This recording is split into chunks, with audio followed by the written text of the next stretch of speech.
maybe just a little preachy. It's the Medicare for the Lazy Man podcast. The podcast that thinks Christopher Walken is a weird guy. He once frightened a slinky into going back upstairs. It's Medicare expert Doug Jones.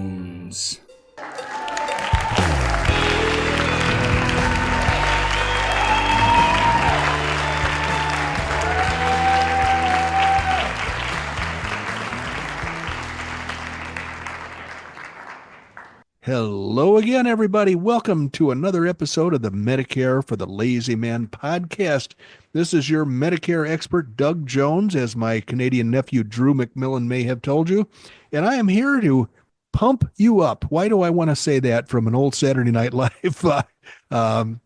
skit with Hans and Franz and, pumping us up. But I'm here to get you all excited about Medicare. Now, it may not be possible to get people excited about Medicare. I completely understand that. I'm not excited about Medicare. And hell, I've decided to make it my career, my way of earning a living. So the best I can do is to hopefully lure you into my web. If you need to know about Medicare at some point, I will lure you into the land of Medicare by drawing you slowly towards my book, Medicare for the Lazy Man 2025. This is a book that tells you how you can best deal with Medicare and come out the winner. It's not that it's that challenging. It's just that for some reason, the government doesn't make it easy for people to understand Medicare. There is so much confusion and so many rules surrounding Medicare that people get intimidated. So what I did was I took all of that stuff and put it in a bag and I shook it up and I poured it out and kept only the important pieces, and those are contained within Medicare for the Lazy Man 2025. And in fact, you don't even need to read the whole book. All you need to do is to read the first maybe 10 pages, and they tell you precisely what a candidate for Medicare should do. Do this, then do that. Do this, then do that. Don't do this and don't do that, but do these other things, and you're going to be all set. Now, if you want to read the rest of the book, that wouldn't be bad. I think I threw all of the other knowledge in there just to flesh it out and make it actually worth the purchase price. But I will tell you this, that when you finish with Medicare for the Lazy Man, even if you don't read all of it, even if you only read the first 10 or 20 pages, you're going to have more medical knowledge, Medicare knowledge crammed into your head than any 5 other people in your neighborhood. And you will be able to use that knowledge to your advantage when Medicare time arrives for you. And here's the beautiful thing. Let's suppose that Medicare time arrived and passed for you, and you made a mistake. Let's suppose that you did not follow the course of action that I recommend in my book. Well, if you were to contact me, and my contact information is in the book, you would be able to correct your mistake in some instances. And so I would be happy to help determine whether or not your errors could be corrected, so that down the road, if bad things happen to you, your insurance plan will support you and will help you rather than cause you angst and unhappiness. So that's my recommendation. Purchase Medicare for the Lazy Man 2025, and then come on down. Let me know that you're ready for Medicare interaction, and I will represent you as your licensed agent. And Randy is not licensed for insurance, but he does all kinds of technical stuff. He must have licenses for that kind of stuff. Do you, Randy? Do you? I don't have any licenses because there isn't such a thing, but I've got major amounts of degrees, and I hate to admit it, I've been in the business for 36 years. Oh, boy. Wow. That's longer than I have known the content curator. You were picking it at my relationship length last time, and turned out to be much longer than you've been involved in this business. You are sleeping with a younger woman, so I don't think, point well, that out. that's the one thing. She is older than me. Oh, well. Yeah. She's made an extra trip around the sun that I have not made yet. Well, I got to tell you, you can't, she's looking a lot better than you are. So. Well, okay, I'll give you that. Now, I don't know why you need to point that out. And I have to listen to this episode with her, and now she's going to be all, happy and bouncy the rest of the day, and I'm going to be all disappointed. Oh God, am I looking that bad? Well, I'm sorry, Doug. I shouldn't have said it. That's all right. I have to agree with you, but when you tell somebody too many nice things, it goes to their head. I'm just trying to Yes. avoid that. Yes, I understand. I totally understand. But you know something? We've got to get some money made today because the bank account, we've got to keep building it because that's what we get our Christmas party out of. I know. And so let me be sure to not forget to do the sponsor in the middle of the sponsor break in the middle of the episode, because I almost forgot last time. And those guys are not going to contribute to the Christmas fund if we No. accidentally screw them over. So, what are we going to do here? Well, we're going to select an article from our stack of Medicare Advantage warnings. We have a series of articles. They're lettered from A to Z, or if we were in England, it would be A to Z. And Randy is going to just select one at random. I will pull it out of the stack and we'll read about Medicare Advantage plans not being our friends. So, Randy, would you go ahead and do that, please? Are you ready? I am ready. Hang on to your desk chair. Here we go. We are Hang going to on. go with the magic letter G like gamma. Okay. G like gamma. I have crossed it out. G in the NATO list of things is golf. In the list of military acronyms that stand for the letters, I've got golf on my NATO list. Well, I have a NATO list and mine says gamma, so maybe mine's older. Or maybe you got yours from the Russians or something. Is that possible that it's It's possible. okay? Here is an article that Randy just selected for us with a random draw of the letter G. The headline is Medicare Advantage in the headlines, 10 recent updates. The government is proposing a slate of Medicare Advantage policy updates for 2025, and lawmakers are eyeing marketing and networks in the program. Here are 10 Medicare Advantage updates that Becker's Hospital Review has reported since the fall of 2024. Number one, the government is proposing a set of new Medicare Advantage rules. The proposed updates for 2025 include new standards that would impose more limits on the plan's payments to brokers and limit the role of third-party marketers. An audit appeal process would be instituted for Medicare Advantage plans. They also pitched health equity changes for prior authorization. So these are all things that people are pointing at as problematic with Medicare Advantage plans. Brokers make tons of money, so there are brokers who will sell nothing but Medicare Advantage plans. Medicare Advantage plans will also frustrate their members because they require prior authorization for many procedures, and often that prior authorization is withheld. So when a doctor tells a patient, hey, we need to fix you, and here's the procedure we need to do it with, you have to ask the insurance plan. And that's kind of ridiculous, I think, for an insurance plan to have to grant permission for you to be fixed by a medical professional.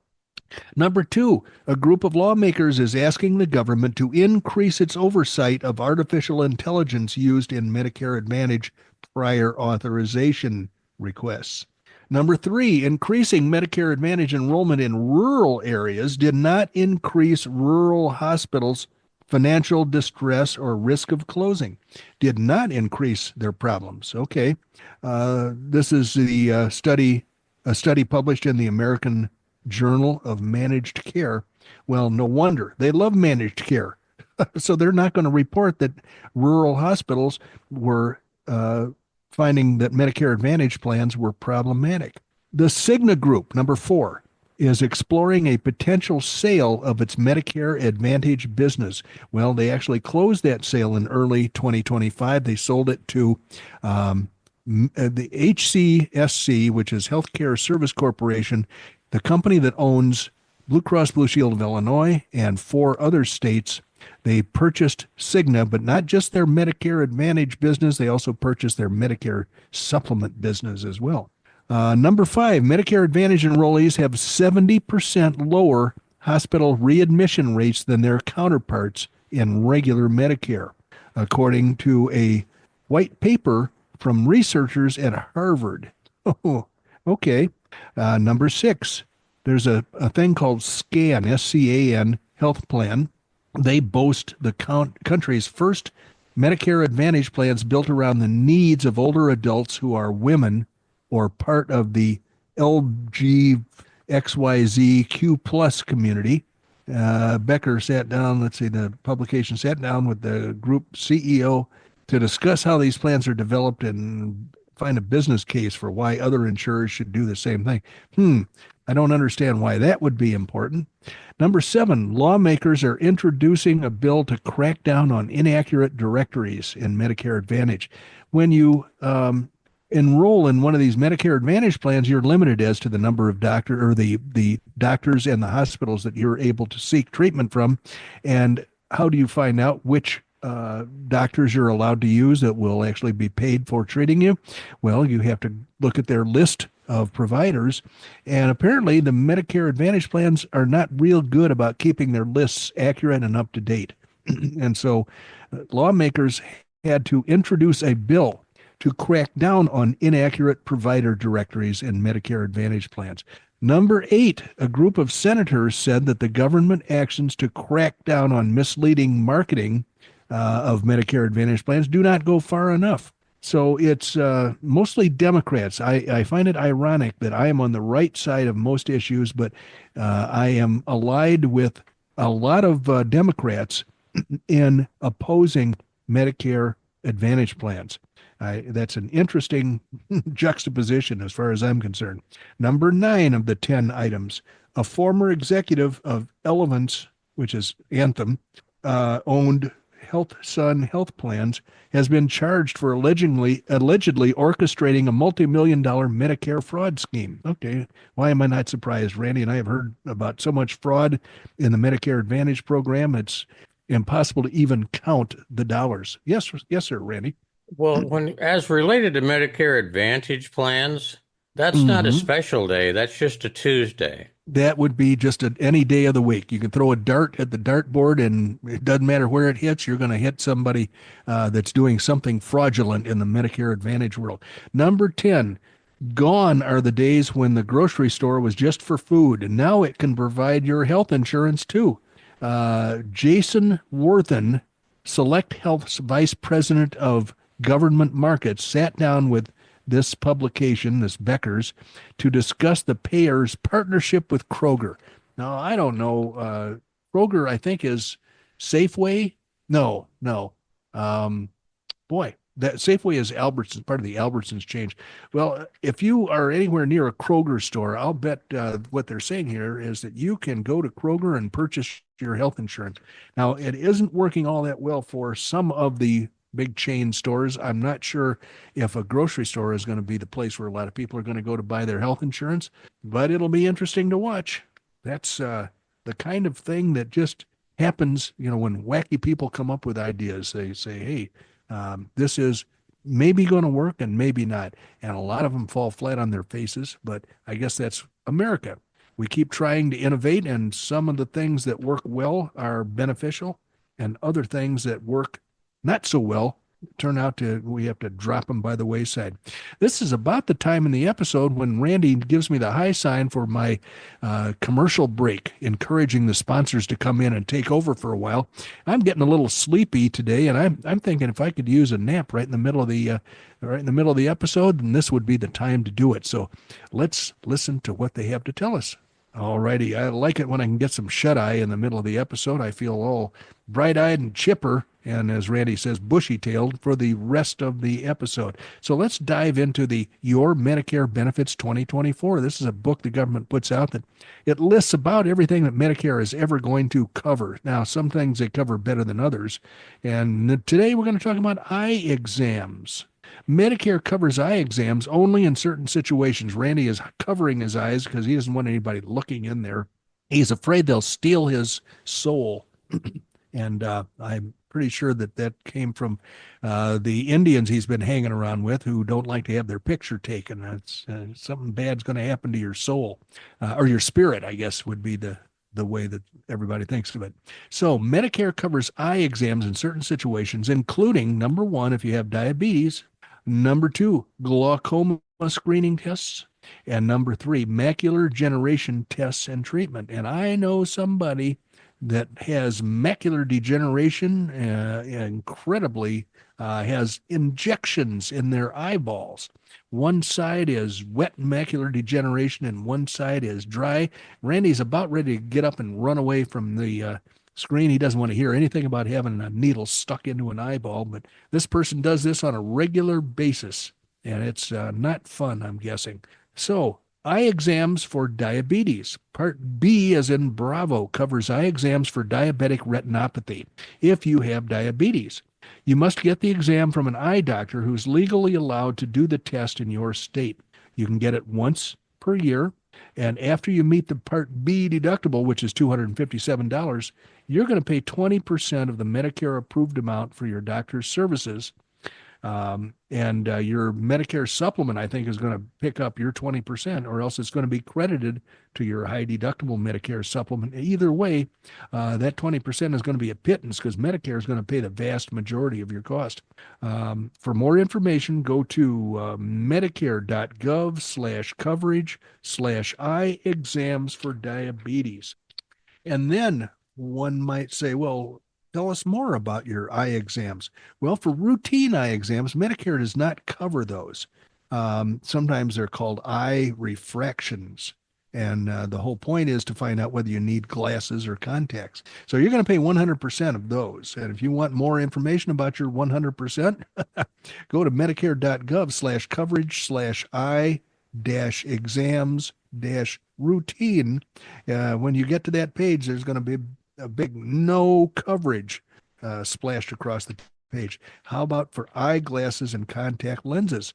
Medicare doesn't usually cover eyeglasses or contact lenses. However, Part B of Medicare covers one pair of eyeglasses with standard frames, which I think by standard they mean ugly, or one set of contact lenses after each covered cataract surgery that implants an intraocular lens. What are the costs for this? Well, you're going to pay 100% of the non-covered services, including most eyeglasses or contact lenses. After you meet the Part B deductible, which is $257 this year, you pay 20% of the Medicare approved amount, or your Medicare supplement may pay that, for corrective lenses after each covered cataract surgery with an intraocular lens. You pay an additional cost, or any additional cost, for upgraded frames. Medicare will only pay for contact lenses or eyeglasses from a supplier enrolled in the Medicare program, no matter if you or your supplier submits the claim. So for more information about that, go to medicare.gov/coverage/eyeglasses-contact-lenses. So that it would be it for Medicare's treatment of eye problems. Randy's telling me again we have to do another episode, or did we not do a commercial break today? I thought I did. I thought I got all excited at minute 14. Okay, well, let's do a commercial break so I can get some shut-eye, because I feel rested, but I believe I did. I'm going to be listening carefully to this, but let's have let the sponsors. I'm trying to make extra money. Let the sponsors have another run at us. 17 different commercial breaks today. If we still have an audience on the other side of this commercial break, then I'll be shocked. All righty. Now, what are we going to do? We're going to talk about some of the content curators' favorite content, which is correspondence from clients or people who want to be clients. And sometimes they have pithy questions, and sometimes they tell me where to get off. And sometimes it's just a lot of fun. Randy's holding one of those in abeyance. Are we going to have the fun thing that you mentioned in the last episode ready to go this episode?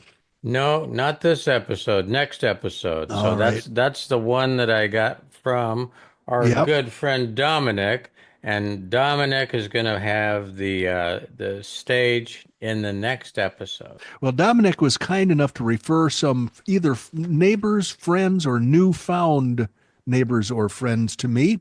And I had some correspondence with them, and it doesn't look like it's going to work out. I want Dominic to know that even though they're probably going to stay with their current coverage and they're moving to Dominic's neck of the woods in the southeast, I did a yeoman-like job of showing them what was available, but they both have situations that I am not able to make look. I can't give them anything for free. And so that seemed to be the criteria, and we were unable to reach an agreement on that. But I wanted to let Dominic know that in spite of the failure, I appreciate very much his thinking of me when he talks to me about his about his friend's Medicare situations. I always appreciate Dominic splashing my name around. All righty. So now we have a piece of correspondence from Brian. Brian is a relatively new, he and his wife are both new clients. And here's a lengthy exchange. Brian says, "Hi, Doug. My Plan B," he means Part B of Medicare, "approval finally went through. It was on hold for no apparent reason. And so I had to go visit the local Social Security Administration office to get it pushed through. I'm not sure when I'm going to receive a new card showing me Part B coverage. Do you need that to apply for my Medicare supplement?" Brian and his wife are applying for Medicare supplements to start on the same day as their Part B coverage starts. So here's what I responded. I said, "If you want to purchase Mutual of Omaha High Deductible Plan G, then I can go ahead without the Medicare ID card." See, different companies have different rules. "With other companies, I will need it. An item called Benefit Verification Letter is going to appear in your online My Medicare or My Social Security Administration, My SSA account sooner than the card will arrive. So you might want to keep checking in your online password protected account for the benefit verification letter, and I can use that instead of the card." And then he wrote and he said, "Based on your comments regarding rate stability, let's go with United Americans High Deductible Plan G coverage. For drugs, let's go with the plan you suggested, Blue Medicare RX. I was able to download a new copy of my Medicare card. Attached is a copy." And I said, "Have you located the message requesting your e-signature?" Now, when I do an online electronic application for an insurance policy, the system always sends a request for an e-signature to the applicant. So I put in all the data, all the information, addresses and Medicare numbers and Social Security numbers and height and weight and all those pieces of information. And when I'm finished, then the system will send an email to the applicant requesting that they click on a box to attest to the fact that they want to purchase this insurance. And then that automatically goes back to the system, and then the system says, "Okay, I'm going to send this off to the underwriters and get it approved." So he asked me, I asked Brian, "Have you located the message requesting your e-signature? It might have a subject line something like blah, blah, blah." And he said, "I just did my signature, so they will now be reviewing it before final approval." Oh no, I skipped one. He said, "I just signed it." And when he signed it, it came back to me and I said, "I just did my signature, so they will now be reviewing it before final approval. At that point, your initial draft will be made. Future drafts, meaning future premium payments, will be done automatically from your checking account on or near the date that you have specified. The first premium on a Medicare supplement plan is always drawn on the day of approval." And that could be months in advance of the actual effective date of the plan. And it confuses people, but I'm told that it's to complete the three elements of a contract. That would be an offer, which is the application, acceptance, which means acceptance of the application by the company, and the exchange of valuable consideration is the third element of a contract. And that means that the money has to be paid to the insurance company. Well, for some reason, with Medicare supplement plans, they always take the very first monthly premium right away when the application is approved, even if it's not ready for the insurance to start yet. So my further in my message, I said, "In the meantime, I want to thank you and your lovely wife for allowing me to assist you in this process. It's been my pleasure, and I look forward to the next opportunity to be of service to you. And he said, thank you for all of your good advice and patience. In discussing with our Medicare eligible friends, it appears that they were not presented the high deductible plan G option. As you say in your book, most agents do not want to sell it. And he said, I am very comfortable with our choices because of the way you presented them. So that was a nice exchange with a brand new client who was speaking for himself and his wife. What else do we have here? Another pretty new client. And he says, let's see, he says, thanks, Doug. Oh, here's his question. He says, we have had Aetna coverage for a while, from the employer working under age 65, and all of our local providers accept Aetna. Is there any value in sticking with Aetna for the supplemental plan, even if the premiums are higher than the other Medicare supplements that you showed me? And then he has another question. Also, I signed up for Medicare on the Social Security website yesterday. It did not ask me for the verification of current coverage form or for an effective date of Part B coverage. It also did not ask how to set up the monthly premium payment for Part B. He said, I will not turn on my Social Security retirement until next January. My enrollment receipt is attached. Can you tell if I did this correctly or if I need to revise it or sign up for Part B separately? My wife will be signing up for Medicare soon. Thank you. So I said, number one, I answered his questions numerically. Number one, there is no network with Medicare and Medicare supplements. All Medicare enrolled providers, and that's about 93% of all doctors, they happily accept any Medicare supplement from any company. They will not care what you have, just as long as you have something. So whether you have Aetna is not as important as having any kind of Medicare supplement. So why buy the most expensive one when you can buy a less expensive one? Number two, I can't say they won't come back for the additional documents, but it sounds like they are satisfied for now. Be alert for any delays.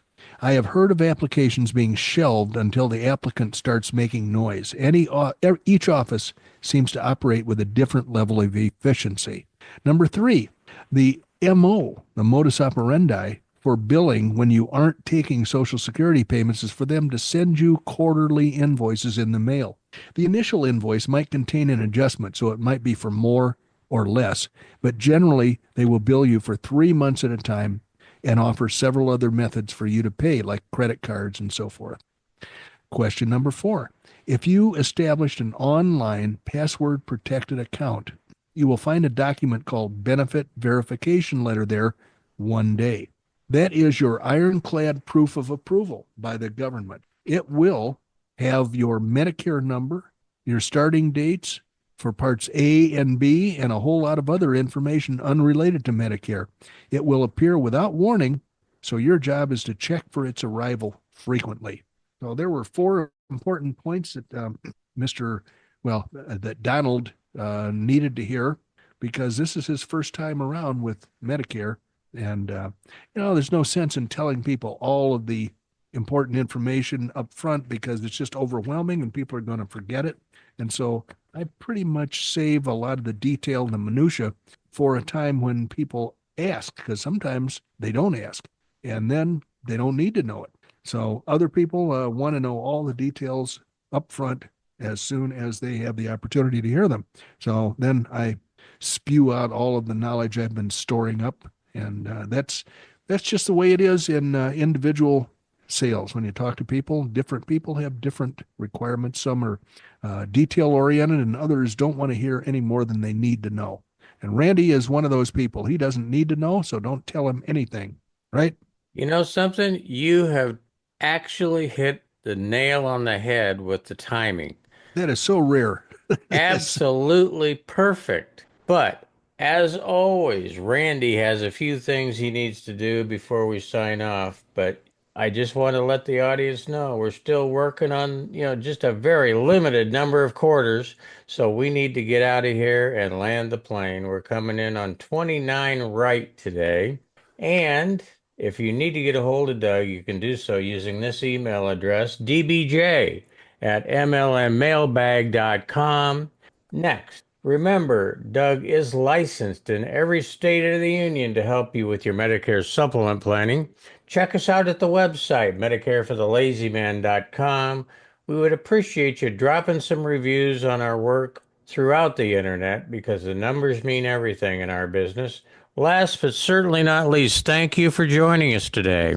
You could have been anywhere else doing anything else, and you weren't. You were with us, which is exactly where we love to have you.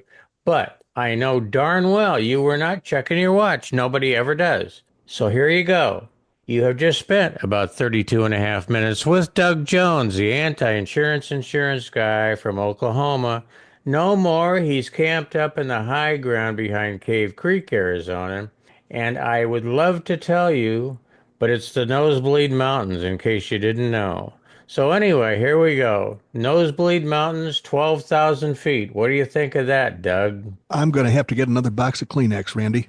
But I'll tough it out because I know next time it may get better. So thank you, ladies and gentlemen, for joining us today. It was a pleasure having you, and I really look forward to your next visit to our little establishment. So come on back, will you? Bye-bye.